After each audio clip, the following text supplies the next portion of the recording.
Hello and welcome to Camp Xbox. In the 6th generation, Rockstar was on a hot streak of publishing hit after hit. After Max Payne was a hit in 2001, Rockstar Games would publish its sequel, Max Payne 2, The Fall of Max Payne, a noir love story, touted as having a plot that would be different than what was going on in gaming at the time. It's a piece of a franchise that has left a lasting impact on many. I recently played through it, and I'd like to share my thoughts on it, along with some history. All footage was captured from an original Xbox, except when noted, and I'd like to thank my YouTube channel members for their support. But let's go ahead and hop into this one. You can't run from your past. You'll end up running in circles until you fall back down to the same hole you were trying to escape from. Only the hole's grown deeper. Upon its release in 2001, Max Payne was a major success for Remedy Entertainment and publisher 3D Realms. It was a dark and moody third-person action game that blended slow motion into its action. Not only would it receive positive reviews and win awards, but it would also sell well, becoming the 26th best-selling game between 2001 and 2006, earning $56 million in revenue. In 2002, Rockstar announced that they had bought the property for Max Payne from Remedy for $10 million, and at the same time announced that the sequel was getting pushed into development. This meant Max Payne writer Sam Lake had to get started on moving Max Payne forward, delivering what he called a film noir love story, focusing on a doomed romance at the center of a crime plot, wanting to set up a plot that would be impossible to catch the first time you play, and he ended up with a script 3 times longer than the first game. Yet the game would be based on the same engine but have significant upgrades,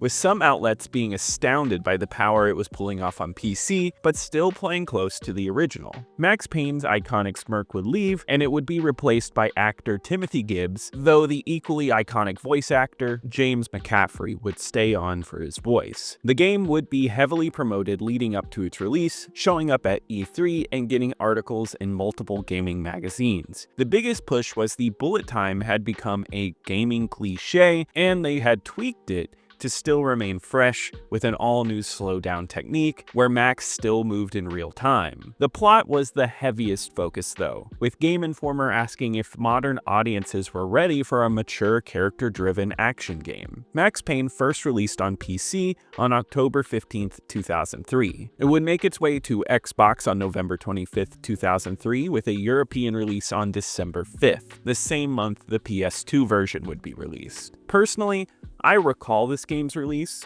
It was featured in magazines, and I remember visiting Hollywood Video, where it was available for rental among a sea of copies. I had never played the first, but even from a young age, I remember being interested in games with strong stories, and this was one that I could tell from the cover had a really interesting story. I rented it, and I didn't like it. I only played a few levels and I turned it off. Looking back, I just might have been too young for it. So I'm going to come back to this older and loving the first one, so I was excited to get into it. Also, after this review, I do have a review of the first Max Payne. It's an older review, so the writing and clips used are a bit messy, but it's fun to look back on. Let me break down how I felt about Max Payne 2 right now though, starting with the plot. She wasn't telling me the whole truth. Let's go. The circle goes back to the centuries-old Masonic cults. Corruption and assassinations reaching all the way to the presidential level. Right. And here I was thinking conspiracy theories had gone out of style. We're here. Max Payne 2 takes place 2 years after the events of the original. Despite the series being pretty dark, it gives our titular character a happier ending than you'd expect. Max has been acquitted on all charges from the last game. He's also back to being a detective for the NYPD. Things seem normal for Max, but he has persistent thoughts about the loss of his wife and child. The game opens up on the death of a co-worker whom Max killed, and you trace your steps leading up to this moment. It's a tale of Max diving deep deep into a mob boss war. People are dying on both sides, and it's all characters from the previous game. You kill cleaners who work for one side, and then you'll be thrust into a romance. Mona Sachs pops up, and she is an assassin, and you can't quite figure out what angle she is playing, but Max Payne can't help but fall in love. A romance that ends up being deadly, just like the many femme fatales of classic noir flicks. The game is often dark, moody, and depressing, yet features an ending revelation that is one of the best I've ever seen in gaming. In many ways, this sequel is a major improvement over the original story. It removes the supernatural element, which was my least favorite part, and it grounds everything. It's all believable and crafts a more cohesive world around it. Supposedly, Sam Lake went to screenwriting school after writing the first game, and I think it shows. The structure's better, the characters have depth, and it offers something more cinematic. I found it astonishing when compared to the stories games are telling in this generation, and I think the story will be sticking with me for a while. At its core, what I love most is the relationship between Mona and Max. It's a doomed love story with smart writing. It's not a typical story, and it's not cookie cutter. It fits the dark archetype, and the dialogue between them is excellent. You never know her true motivations, and that makes her endearing and dangerous. I also love that this works with the main mob plot, and it makes for a plot that weaves, and playing it multiple times helps you pick up so many details of this wild plot. It's all helped by Max's great narration. The game continues to follow his train of thought, and he speaks in detective novel similes and quips. It's so much fun, but also helps us understand who he is as a character. Mix this with an improved comic book style, where panels draw out the scenes, and I found the plot to capture something special. Not something that's just great for its time, but is still interesting today. I was hooked on this game to see where the plot went, and I think it delivered it all well.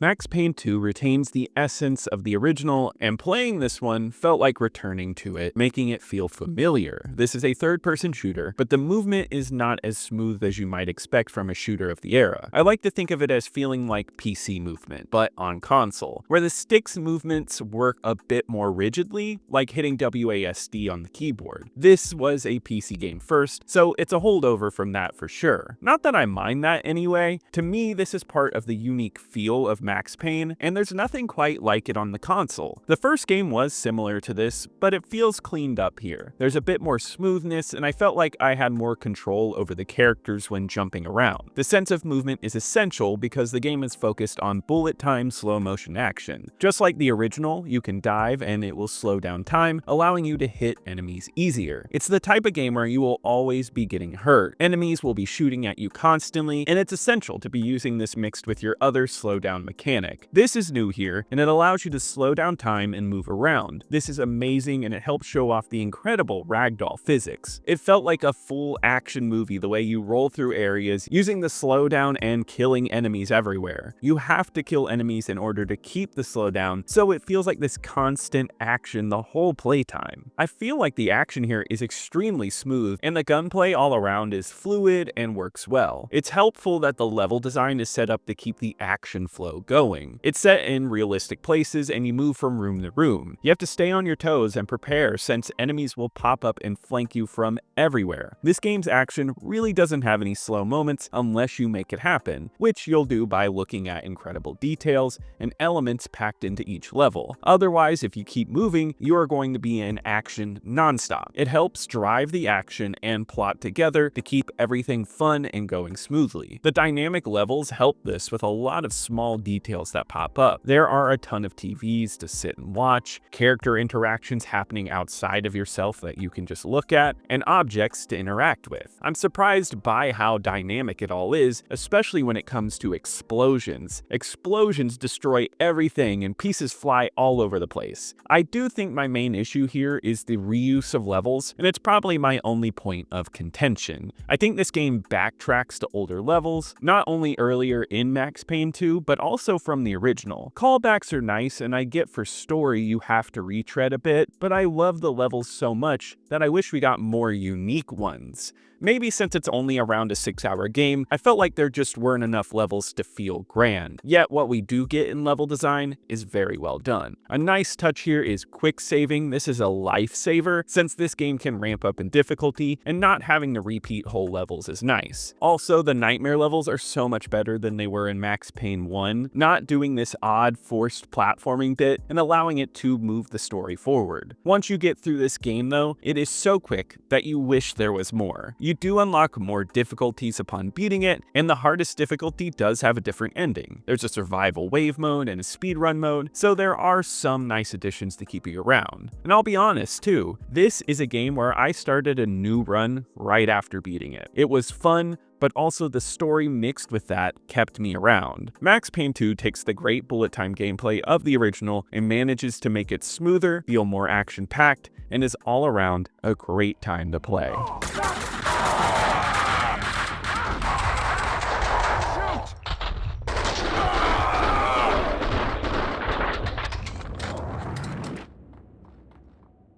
Max Payne 2 is a clean-looking game on the Xbox. It supports 480p widescreen, and though it uses the same engine as the original, you can tell there was a lot upgraded here. First off, the character models are excellent. Max Payne gets a dynamic face, and the range of emotion is solid for the time. The facial movements he and Mona pull off help sell their relationship much better than it would have with static faces. The animations for both are strong too, especially with shooting in slow motion. I will say that the graphics are not the most impressive for 2003, but it's a really solid look. It makes up for it in art design and detail, which makes it one of the most interesting looking games of its generation. If there is something that I love about this game, it is the detailed levels, and these are amazing. There's so many doors you can open up with rooms with all different setups. There's TVs, phones, art, and more, and this game was packed with things to look at and sight lines to check out. It makes every level kinetic and feel full. It's all matched against this realism that helps the noirish mood. Of course, the graphic novel cutscenes do more to build this up than the game ever could. I didn't love them in the first game, but here they're more stylized, a lot darker and moodier, and I feel more is conveyed in the art, making it more effective. It really makes those last moments some of the most memorable I've played in a while. If there's one thing Remedy did well, it was capture the noir mood, and I think here it all comes together well. Max Payne 2 might not be the best looking of its generation, but its look is completely its own, which I think is worth just as much. Also, this game is backwards compatible on both the 360, One, and Series consoles. It looks fantastic on the Series X, and if you get the chance, it's well worth playing on there. They were on a stakeout when it happened. Stakeout where? There!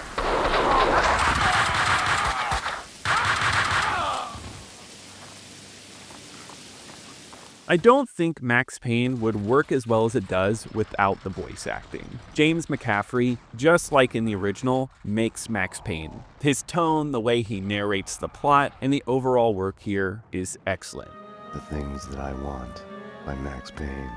A smoke, a whiskey, for the sun to shine. Him and Wendy Hopes, playing our leads, settle into the mood perfectly. The graphic novel cutscenes would not be as effective without their great delivery. The levels wouldn't feel as dynamic without Payne's narration. Max Payne is nothing without its voice acting, and I think it helps raise the bar of the story to another level. Throw in even more excellent performances all around, and all the little notes of voice acting from smaller characters and voicemail messages, and the whole world is built up here on the voices. The world works well with great sound effects. The gunshots and overall slowed down time effect make the action clean. Yet it's the small touches that I can appreciate the most, such as glass shattering or a can hitting the ground. All have unique noises and don't feel stock. There's so much going on in the overall sound design to make this game pop, especially when mixed with moody music. The music hops around a lot, but I do really love the orchestral pieces. It's really dire and depressing stuff, and once again, this game's noir style wouldn't work without it. The sound design helps make this game come together and become a full package. Max Payne 2 was released on both PC and PS2. It came out on PC before the Xbox, and I think Max Payne is considered a PC series. It had appeared on multiple consoles, but PC is where it shined brightest. I do own this game on Steam, and I had never tried it, so I thought it'd be time to do it for this review. I think overall, I have to agree that this game is the smoothest on PC. It looks the best with an extremely clean look, better frame rate all around, and the lighting is very well done. I don't think the Xbox is so far off that you'll lose a lot here, but on PC it is cleaner. Not only that, but I feel that it plays better. The slowdown mechanics with mouse control feel smoother to play, and it feels like you have more control. PC is the best version that I played, but the Xbox is no slouch. It looks good, and thinking about it in terms of 2003, not everyone had top-of-the-line computers, and my computer can run this very easily in 2025. I don't think there's anything wrong with the Xbox version, and on the Series X, it looks better than ever, but if you own it on PC,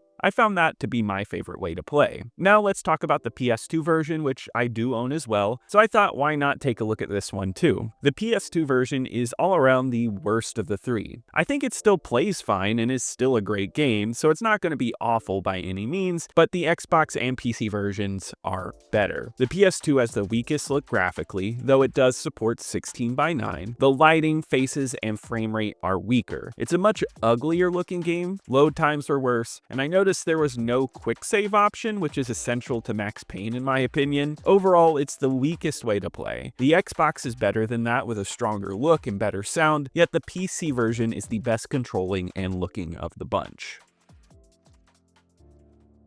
I have nothing but glowing things to say about Max Payne 2. Going back to this one, I was surprised by how well it still holds up. First of all, the story is one of the best I've played so far on the channel. Truly adult, sad, interesting, and well thought out. Without the two leads along with some excellent voice acting, this game would be a fun shooter, but it's something else entirely with all of those elements. The shooting with its slowdown mechanics continues to be fun like the first game, but here it's more refined. It controls better and feels smoother to play. It makes the action set pieces soar. I do think I have minor issues like the reuse of levels, and I would have liked to have seen more areas and maybe just a bit more gameplay, yet that is minor when you consider how great the experience was as a whole. Max Payne 2 is an awesome game and is a must-play for its time. On my ranking list of every original Xbox game I've covered on the channel so far, it's time for a shakeup in my top 10. My list currently has 118 games on it, and this enters in at number 6 between both Tony Hawk Underground games. So I really don't go into depth on how I rank up these games and the ratings I give them, because I do give these games ratings, but I like that the ranking list speaks for itself in a way. But for this one, I'll explain my star scale. So I rate all of these games from a half star all the way up to 5 stars. And Tony Hawk's Underground is my highest 4-star game on my list, and Tony Hawk's Underground 2 is my lowest 4.5 star. There is no 5-star game on my list yet, so Crimson Skies is my highest 4.5, but Max Payne 2, I'm gonna put that as my lowest 4.5 star. I put it above Underground because I feel like the plot will last with me a lot longer than the plot of that game, and the plot for Max Payne 2 feels more important in my eyes. Yet Tony Hawk's Underground 2 goes on top just based on pure replayability. Underground 2 is a game I can consistently return to and have non-stop fun with, whereas Max Payne 2 is great, but I don't think it has the same replay factor of that one. Max Payne 2 came out to strong reviews upon release with an aggregate score on Metacritic of 86 for the PC, 84 for the Xbox, and a 73 on PS2. IGN gave it a 9.4, saying that it had an excellent story, but they just wished it was longer. Game Informer gave the Xbox version specifically an 8.75 with a 9 in its second opinion, saying that though graphically not as good, it still holds its own, while still being the same great game from the PC. The second opinion even states that it's not a waste of money to get this over the PC version. Official Xbox Magazine gave it an 8.9 out of 10. They said there were no major gameplay improvements, but it was full of awesome moments. They also felt it was too short, but it was so well done that it was easy to look past. Despite great reviews, Max Payne 2 was considered a flop. Take-Two had spent millions to acquire the property, and despite lots of ads, it did not sell nearly as well as the original. Take-Two had a rough fiscal year and partially blamed those losses on the disappointing sales of Max Payne 2. Surprisingly though, the first did very well, and this one just wasn't hitting right. People loved it, but maybe the more mature story and film-like approach stopped it from hitting the market so well. Luckily, this is a game that remains strong in terms of love for it, which can be just as important. The game won many awards, and I know people love this entry in particular. It would later get a sequel with Max Payne 3, though developer Remedy was not tied to that one, and that game did better sales-wise over 2. But now Remedy is working on a remake of both this and the first game, so hopefully we can see where that goes. As far as public opinion goes, it's quite high. It holds a 4.1 average on Backlogged with 17,000 plays. You have reviews with some negatives, but overall the reviews are quite glowing. Looking at the reviews, I feel like the story can transcend the gameplay, where some gamers might not be into older stuff, but they still can get into this one following the plot. I'm happy this one has left a great gaming legacy, and let me know how you felt about this entry in the comments below. If you enjoyed this review, please leave a like, it really helps me out in the algorithm. Subscribe to keep up with more retro Xbox content, and check out my second channel, Camp Extras, for more gaming content. And I want to give a huge shout out to my YouTube channel members. Thank you so much for your support. You really help out the channel, and I'll see you here next time at Camp Xbox.